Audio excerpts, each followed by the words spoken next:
Talk to us about deficit budgets and surplus budgets. What does it even mean? So when you hear the term deficit, what comes to your mind is that you are spending much more than you are earning. So for example, my take home for the month is X naira, but I go ahead to spend not just even half of the X naira or a portion of the X naira, but I'm spending X plus Y naira. That means that my income is not able to finance my expenses. Now, for surplus, when you're talking about a surplus budget, it simply means that you are earning much more than you are spending. It means that you have opportunity to save, you have opportunity to invest, you have opportunity to plow resources into projects, which will be able to enable you to earn a return.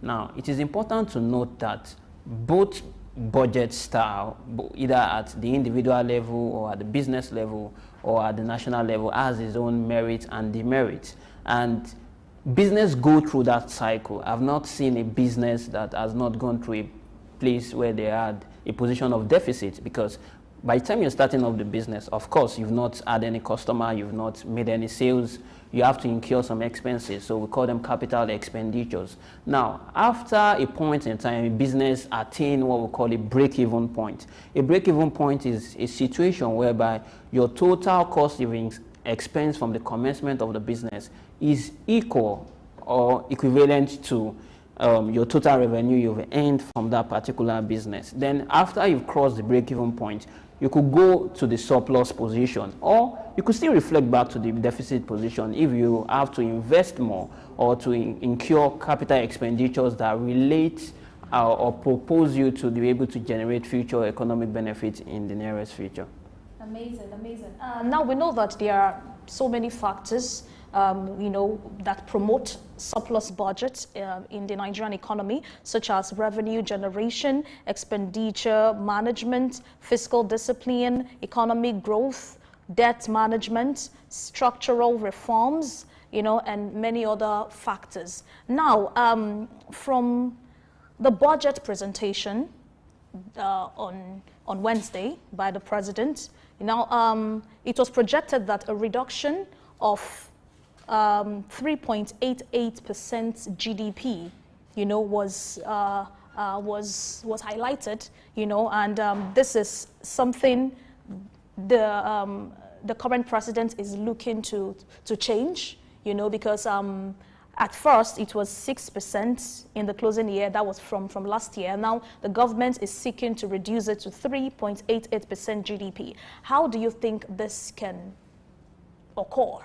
What does the government need to put in place? What are the strategies to put in place to reduce the deficit budget? Very good. A major factor, I must commend the president for proposing a reduction in the deficit from about 6.11% to about 3.88%.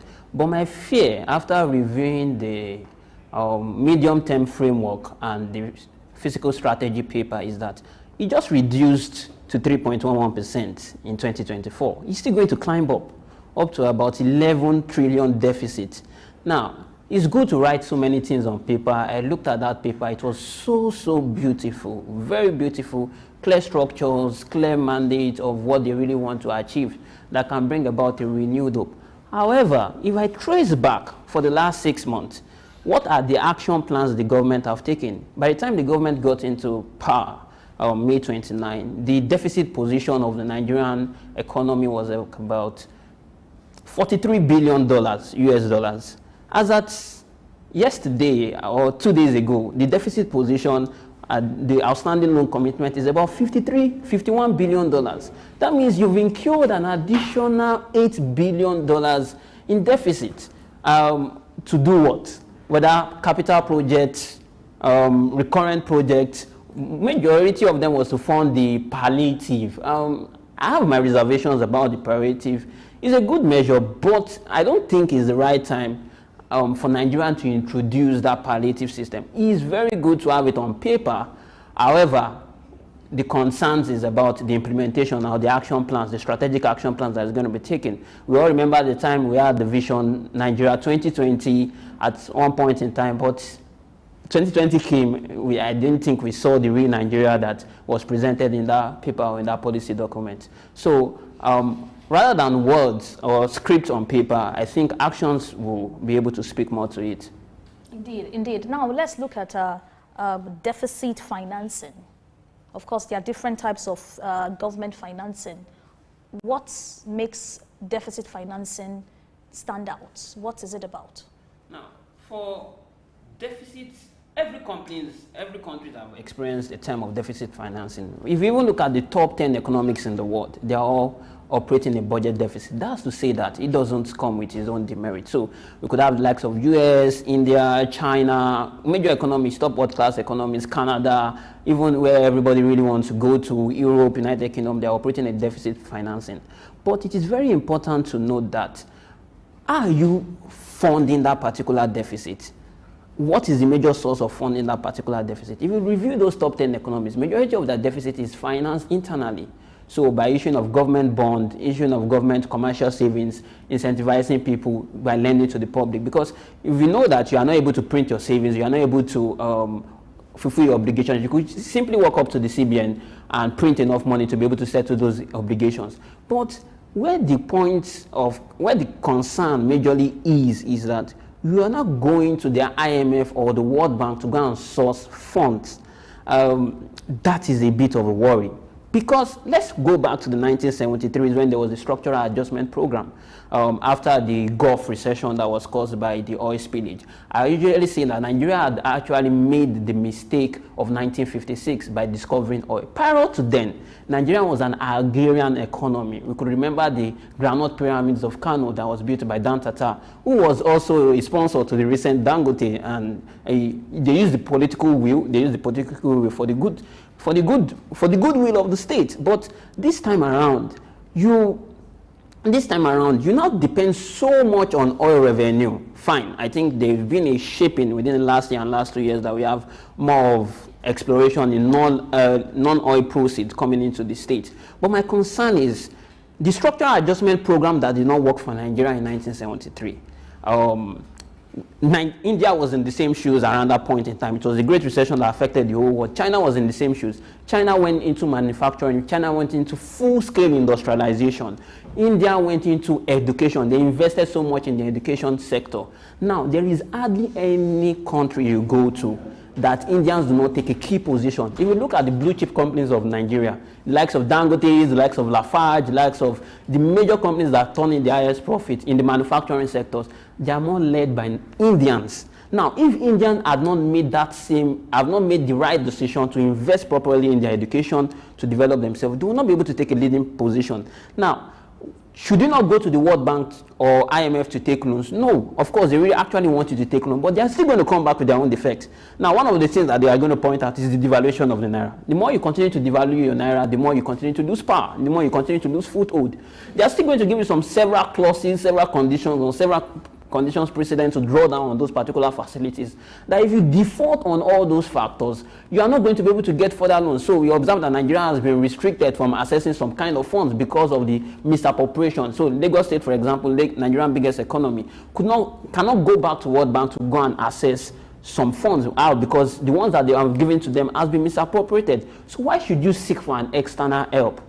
Why not rely on what you have internally? Why can't you look for opportunities to enable the economy to be able to generate itself? And my fear is that we might not really be able to attain that 3.11% of the GDP, simply because if you look at Nigeria has the highest GDP in Africa, the third highest GDP in Africa, followed by South Africa, followed by Egypt. Majority of these are majorly debt finance.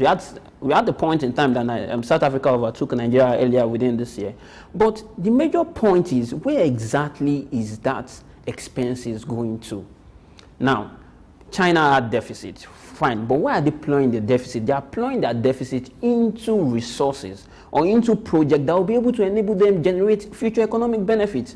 I reviewed the 27.5 trillion Appropriation Act, and 36% is going to recurrent expenditure. So, for example, I'm pouring 36% of my income into a basket that is not refilling. I have never seen what is called a return on revenue expenditure. All my years of accounting and non-business practice, I've only seen return on capital expenditure. Now, aside from that, 30% is going to debt servicing. And the president approved the National Assembly some few days back to request for approval to seek 100 million loan debt financing. I don't understand where that is coming from, and I don't understand what role it is playing. In fact, when you look at apportionment to the ministries, infrastructure is just 5%. Ministry of Defense is about 12%. Fine, I know Nigeria is facing a critical issue with respect to security, but this is not the right time to think development in infrastructure is a no-brainer. If you don't develop your infrastructures, no matter all the trips you make, if you like go and see the Prince Charles in Dubai, if you like go and see the Emirates, go all around the world, go to India, go everywhere. If the right business context is not there, people are not going to come to invest. Foreign direct investment is not going to come in. Even those companies that are operating within the economy are going to close down. We've seen several businesses close down this year as a result of their cost of financing. What is the government doing to help the manufacturing sector? What is the government doing to ensure that it is easier and it is cheaper for you to produce? At one point in time in Nigeria, it was cheaper to bring a good from China down to Lagos than to move that same good from Lagos to Kano. So if it is more, I can go to the market, I get a very quality shoe, I can pay $20 to get a quality shoe, but I walk into a Nigerian store to build that quality shoe, I can incur more than $20,000, and you're telling me that I'm a Nigerian. Fine, yes, I love Nigeria, I love made in Nigeria, but I'm going to look at my pocket, whether I'm running a budget surplus or I'm running a budget deficit, before I even incur that shoe, before I even incur that Brazilian wig, before I even incur that particular expense. So I think government needs to reprioritize their needs. I don't see an active investment in infrastructure. And if we don't invest in infrastructure, it's just like a revenue expenditure, recurrent expenditure, just like you're pouring water into a basket. No matter how much you pour it, the basket is not going to full, and it's not going to, by the time you go back to that same basket in some years' time or in some days' time, you're going to find nothing because there is no return on it. So I think government needs to reprioritize and needs to invest more in infrastructural development. Talking about the supplementary budget of 2.18 trillion naira that was passed some few days or few weeks back, I also analyzed that. Of that, is only 12% that is required for investment in infrastructure. Ministry of Defense has the highest share. I have no issue with your fighting securities. Wow, Boko Haram is there. But let's look back at 2007 when there was this oil rig issues and Yar'Adua came into power. He didn't spend so much in security. He only went there, met with the elder statesman, dialogue, achieved a win-win situation. He didn't buy much ammunition. The more ammunition you buy, the more likely that this ammunition will get into the hands of Boko Haram. We've seen a situation whereby the armed forces are going to face the militants, and the militants are more sophisticated than the armed forces. Where did they get the weapons for? So why not call them to a collaborative discussion table and agree on a win-win situation, develop their communities, provide not everything that they need. Yeah, they can be sometimes gruesome, but at least achieve a win-win situation with them, and you're not going to spend that much investing in security. So I think government needs to reprioritize their needs. That medium-term framework and fiscal policy strategy paper is a very beautiful paper, but I'm not seeing clear-cut actions that is going to take Nigeria to the land of their dreams or present the renewed hope that Nigeria intends to see. We do hope we attain that someday. Now, of course, you've just highlighted all the challenges, Now, what are the reasons, what are the primary reasons or circumstances that would make the government look outward, in search of, why would the government resort to deficit financing in the first instance? What are the circumstances that lead to this? So let me take a personal example. I'm earning about $100,000. I want to drink a glass of water or a glass of wine. I go to the likes of Qlux, and I know that the cost of even buying a glass of wine is more expensive. Now, first, the reason why government is incurring a deficit financing, like I said, is not totally bad. It's not totally bad to have a deficit financing. What economies are doing that? Now, it's because you are spending much more than you are earning. And you first need to go back In economics, we do what we call priority of needs, scale of preference. Are these things very, very important? Are these things not important? What are the most important things? Are you investing in things that will be able to provide you that returns? If you look at the last, there was a loan that was approved from World Bank recently to fund the palliatives. Fine, good. The same government that took loan from World Bank to fund palliatives came back and said that they did not have enough resources to be able to provide for that palliative. So, what exactly are you saying that for ministries and agencies to fund the palliatives themselves, you need to go and take more loan? Can you continue to take more loan? Why not invest in things? Why not make the business climate very friendly? We know how many companies have left the nation within the last couple of months, and we know how many countries are still going to leave. You will not want to invest in a place where there is high volatility of the FX. If you can concentrate on making it cheaper, fixing basic things like electricity, for example, you fix the electricity system, and average Nigerian or an industrial estate is able to have access to 100% electricity. You fix the road network, of course, people will be incentivized to come down to Nigeria to invest. But if you're taking loan to fund luxurious expenditures like refurbishing of the houses of the vice president and president, buying presidential fleet, or you say that you need to go and take loan to buy SUVs to be able to fix issues of bad roads, then I think there is a bit of concern with that, because you are misplacing your priorities. If you buy the SUVs, that same bad road you refuse to fix, it's still going to break down the SUVs. So why are you buying an SUV? Even if you buy the most sophisticated SUV, if it keeps plowing a bad road day by day, you will still spend more cost in even maintaining the SUVs, and you say that, oh, there's a need to repair the SUVs. Why not fix the road? Then you can even get what is not even an SUV, get a Peugeot 504, or you get an Obokun to be able to ply that road, and it will function very well. Now that Obokun, you can use it to make more money, to be able to make it easier for you to afford the SUVs. So I think there's a misplacement of priorities somewhere, and there is a need for the government to reprioritize and go back to the drawing board and see what exactly can they do to invest in infrastructures. 7.7 trillion naira on infrastructure out of a 27.5 trillion naira is so bad. Nigeria cannot afford the budget surplus at this point in time. We are not yet there yet. We've not achieved that climax. But rather than sourcing for debt, I think another approach that would be better is sourcing for equity investment. Fine, you went to the Middle East to have, and the Saudi Arabians and the Middle East parties were ready to say that they will come and bring in equity investment. So rather than funding your excesses with debt, fund it with equity. Let them come and play in the market. Let them sweat their ass out so that they will be able to get, how easy it is for them to be able to get their investment. But if you are incurring a debt expenditure whereby you have to pay back principal and you have to pay back interest in some future point in time, rather than exploring equity that you just have to pay returns, if you don't make any money in the business, you're good with it, and the only amount you are losing is the amount that you've invested in that particular business or you've invested in that particular entity, then that will be a better solution to the nation than incurring debt expenses. Bring in equity investment. If you like, travel around the world. If you don't set your framework right, if you don't make it easy for people to invest, they'll tell you, fine, we are coming. By the time they play 1 or 2 days, some of them might not even come. When they do the risk assessment and say that, oh,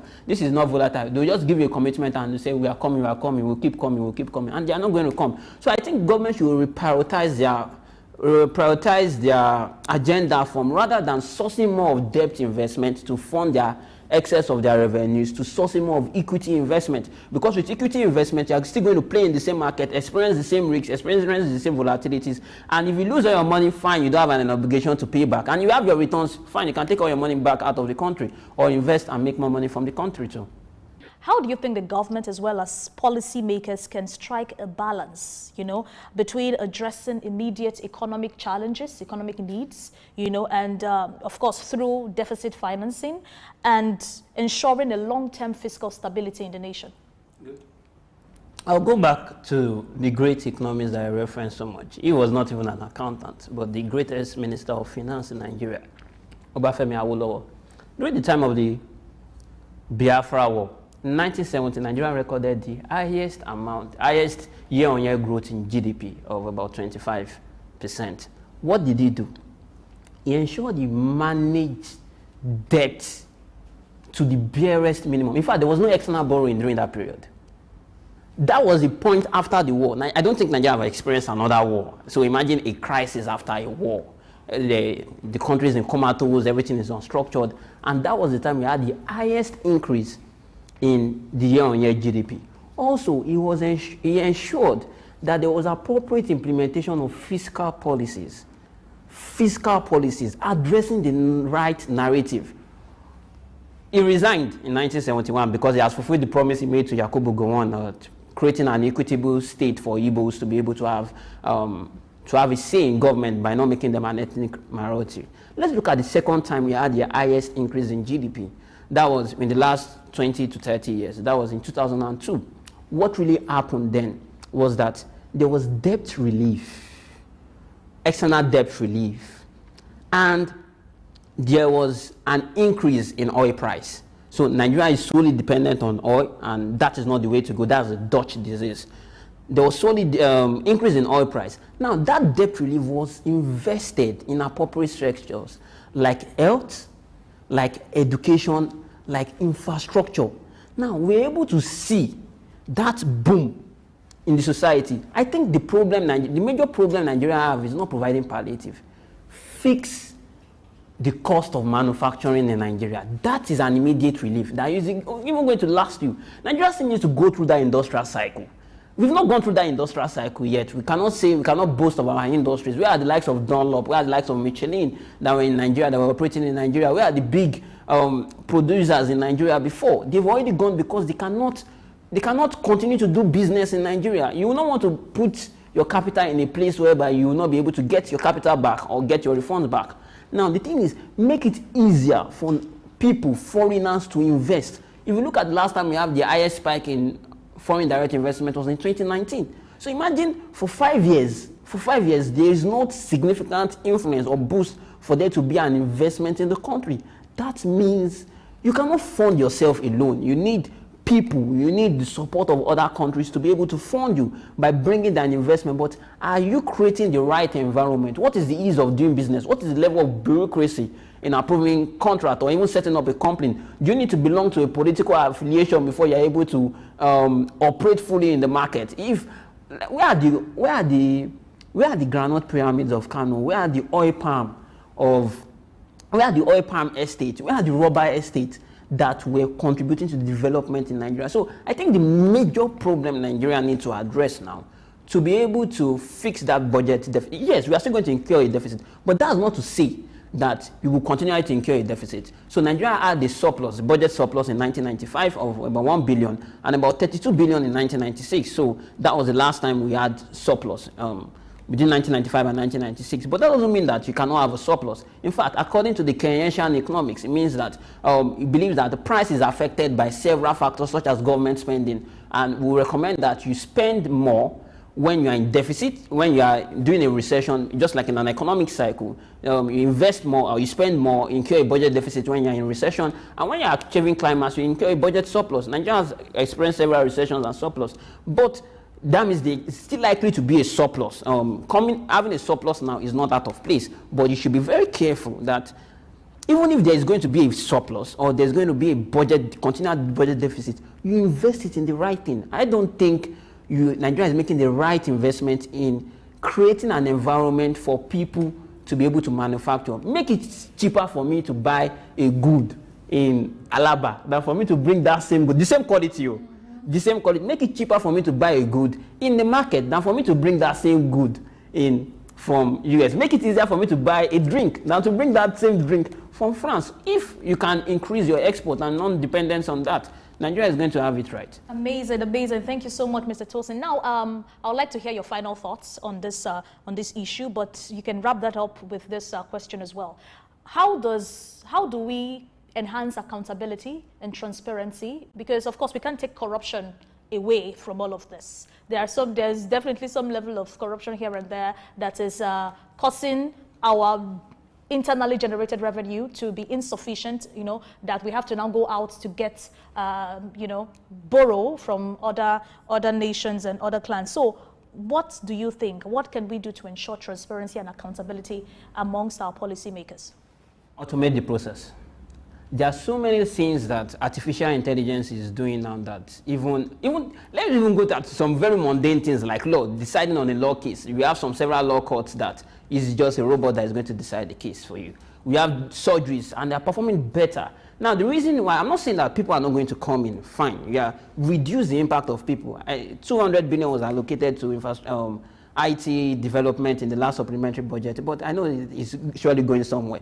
Now, if you automate the process, reduce the input of human beings in the process, that is going to respect your spendings, respect your monitoring of your revenue, respect your allocation of contracts and all those. Reduce the intervention of human beings. If you are able to reduce the interventions and reduce the expectations of human beings, you can't please everybody in power. Even some people are still going to be angry with you. Not everybody is going to be happy with you, even as a president. So don't allow it, don't revolve, don't create a government around human beings. More or less create your government around systems, around methodologies, around frameworks that is able to enable you to get it right. Let's look at a classical example, a very last example.